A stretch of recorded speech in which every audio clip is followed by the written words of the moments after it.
49ers news and rumors mailbag coming your way on the 49ers Report by Chat Sports. I am your host, Chase Sr. In case you're not familiar, we go live here on the channel every single Tuesday, 7 o'clock Eastern, 4 o'clock Pacific. That's when I answer all of your 49ers related questions. So if you want to be a part of the largest 49ers news and rumors channel on YouTube that takes pride in audience interaction and involves you in our shows, hit that red subscribe button down below and join us on a weekly basis.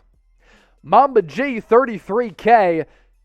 Cowboys should be scared of our defensive line. I agree. I mean, Nick Bosa having a career year with 15.5 sacks. Arden Key has been a revelation. I mean, the Niners signed him to a one-year, $1 million contract. He has 6.5 sacks this year. He looked to be a bust with the Las Vegas Raiders as a high-round pick.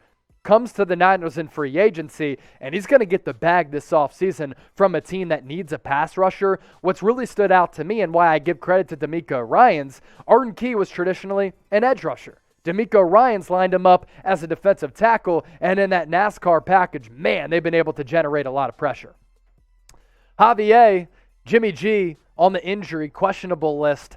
Is Trey Lance ready for a game of this magnitude? Jimmy Garoppolo is going to play. If Jimmy Garoppolo played against the Los Angeles Rams to round out the regular season in Week 18, I don't see any way he doesn't play on Sunday. So would Trey Lance be ready? Probably not, because he doesn't have the necessary reps. I don't think we're going to come to that situation. I think Garoppolo is going to be the starting quarterback come Sunday, AT&T Stadium, in the afternoon slot against the Dallas Cowboys. We'll, of course, be doing a watch party for it here, right here on the channel. 777, hello there. Well, hello there. How can the 49ers win this week? Can't turn the football over.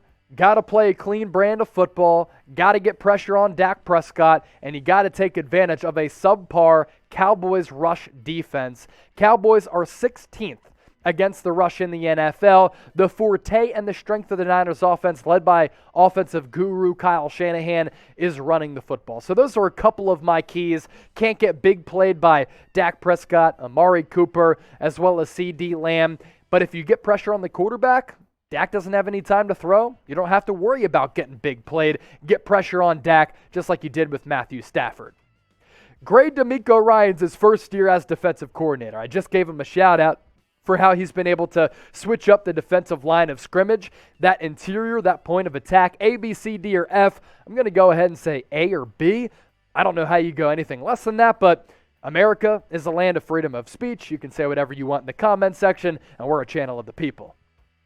New money beats with Mostert coming back next year. How scary is the run game with him and Elijah Mitchell? So I actually don't think Raheem Mostert is going to be back next year. He's going to be a free agent. He's older, in his late 20s. He's been incredibly injury prone. And haven't you liked what you've seen from Elijah Mitchell, as well as JaMychal Hasty, Jeff Wilson, Trey Sermon just came off IR? I think you move forward with all of those backs who you don't have to pay a lot of money to, and that's a pretty good problem to have. A collective unit at the running back spot who you're not investing a ton of money in, that allows you to sign Deebo Samuel to a contract extension, maybe even Nick Bosa. That really is a smart way to build your football team top to bottom. Ned Goodwin, we need to start strong and finish strong. We'll be in good shape. You start strong and you make the Cowboys nervous, as well as that fan base. They'll be quaking in their boots, man, because there have been so many playoff shortcomings for Dallas over the last quarter century. 40 years ago this week, the catch, Dwight Clark, Dallas Cowboys, NFC Championship game, Joe Montana to Dwight for the catch. Let's hope, hey, a similar moment happens this week at AT&T Stadium against the Cowboys, and once again, the Niners are victorious. Speaking of this game on Sunday, predict the score in the comment section. I'm going to go back. I'm going to look and take a peek in the comment section to see who comes close to predicting the correct score. Do that for me right now. Mamba, another question. Our defensive line will have to play aggressive for us to win. Agree? Yes. Because you're so weak in that secondary, lacking premier talent, you really have to rely on the 49ers defensive line to generate a pass rush. So you got to go with some of the twist stunts up front. Maybe at times you bring pressure when the situation calls for it. Defensive line for San Francisco, if they play well, can win this game. Garcia Brothers, Chase, you're the best, bro. Nah, man, you're the best, and everybody watching is the best as well. Thanks for the inspiration. How are we going to deal with Dallas's wide receivers with our weak secondary? Going to continue to talk about this. Look, you can get away with subpar secondary play if the other quarterback doesn't have time to go through progressions, go through reads, extend plays right or left on some of these quarterback boots, or after that pressure gets home, that's how you can win this game. That is really the formula for success for San Francisco come Sunday. Brodrick Holdman with the LeBron photo. Do you think Jimmy will play out of his mind knowing he will be 2 games away from going back to the Super Bowl? Hopefully Garoppolo plays on Sunday like he did in that second half against the Rams. Garoppolo seems to, in the biggest of games, play his best. Now, hopefully I don't jinx that. If I did, you can come back and haunt me down in the streets of Dallas. By the way, I'm walking the streets of Dallas rocking Niners gear. You already know because we're never scared and we're built different. But hopefully Garoppolo comes to play his best game on Sunday. Make sure you subscribe to the channel because we do mailbags like this as part of our live shows every Tuesday, 7 o'clock Eastern, 4 o'clock Pacific. But also, we keep you in the know with everything going down with San Francisco year-round, in-season, off-season. Hit that red subscribe button down below. Thanks for getting us past 50,000 subscribers. Next up, we're trying to get that YouTube plaque piece and get to 100K. Ronnie Baca, how do you think the tight ends are going to do? Yeah, so Kittle's been somewhat silent after he went on that torrid stretch for a little while. He's been held in check, and maybe he hasn't been as much a part of the game plan as he was during that historic stretch that he went on for a little while there. But, yeah, I think that the Niners can involve George Kittle in the pass game. The thing with Kittle, his impact isn't always felt through the pass game or on the stat sheet. Sometimes he's asked to block, and he's probably the best blocking tight end in the NFL. Actually, I'd say he is the best, and it's not close. MD Terps, Aiyuk, long-term contract, might be hard with Deebo too. Not going to happen for Aiyuk this offseason. Going into his 3rd year. Deebo just completed his 3rd year in the regular season. So the time to really do these deals, in my opinion, get ahead of the curve and do it prior to the final year of that rookie contract, because with the NFL salary cap continuing to go up, you can actually get a little bit better value and save some money by getting those deals done a year early. So I think that's the play for Deebo. Maybe after next year in 2022, it might be the time to do that with Aiyuk. Fascinating question here, and it's a great debate among those in 49ers Twitter and the fan base as a whole. Who is the 49ers regular season MVP? Was it Nick Bosa? Was it Deebo Samuel? Do you think it was a player like, I don't know, Elijah Mitchell, who was top 10 in rushing yards per game and he was a rookie? Was it Trent Williams, highest graded player on both sides of the ball according to Pro Football Focus? Let me know and drop your names in the comment section.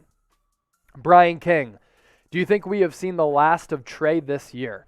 If an injury happens to Garoppolo, then no. But if Garoppolo, again, as an experienced, savvy vet, if he plays like he did in that second half against the Rams, I don't think we've seen the last of Jimmy Garoppolo. And who knows about Trey? Like, do you go with a hybrid package at one point on, maybe a quarterback sneak or a quarterback boot? Potentially. Not sure if you meant Trey Lance. I would imagine that over Trey Sermon. Trey Sermon did just come back off of IR. I imagine you were talking about Trey Lance, though. Ned Goodwin, what do you think about Jimmy's hand this Sunday? It looked okay on Sunday against the Rams, coming back from 17 points for that insanity of a comeback. Now, sometimes these injuries can get worse, and Garoppolo at the end of the year is going to need surgery. And if he goes down and has to use his hands to absorb contact after a sack or after a pressure, or if he gets hit, going through his throwing motion, then that could really mess up that hand. But I don't know. Shoot that thing up, and if he plays like he did against the Rams, it's going to be good news for the Niners.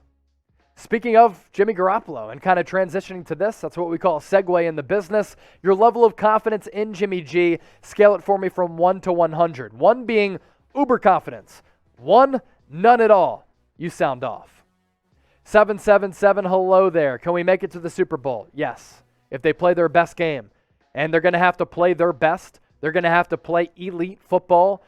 in the wild card round, divisional round, conference championship game, and in the Super Bowl if they want to make it there and win it. But this is a team that has premier players on both sides of the ball. I think Kyle Shanahan is an elite head coach. They can make it there. Will they? A lot has to go right, and they have to play their best.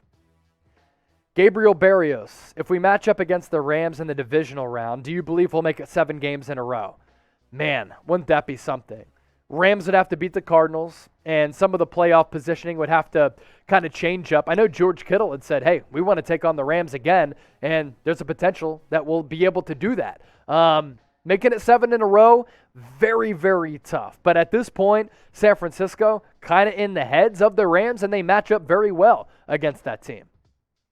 FREDDO, do you think if we make it to the big dance, we sign Frank Gore to end his career as a Niner and so that he can play in the Super Bowl? It would be epic. So we're popping this up partially because of laughs, because I don't think it would happen, but also Frank Gore said, I'll come back under a couple of agreements. If a team calls me during Super Bowl week, I'll hop back on board. If the Niners call me after they make it to the Super Bowl, I'll make a return. Hopefully, he'll be able to play a little bit better than he fought against Darren Williams, and for him to end his career with San Francisco by making it to the Super Bowl for the second time in his career, rocking the red and gold, and with a win would be straight up epic for a guy who I think is going to make it into the Hall of Fame. Producer Marshall doesn't think he's going to make it into the Hall of Fame. That's why he's a bum. Boogieman, do you think both Nick Bosa and Deebo will get paid this offseason? I kind of feel like both of them will, especially considering how well they played this year, both in year 3, both in a historic draft class, by the way. Nick Bosa, 15.5 sacks. Deebo, an all-time offensive campaign. I think both of them do get paid this offseason. That is going to be one of my offseason predictions.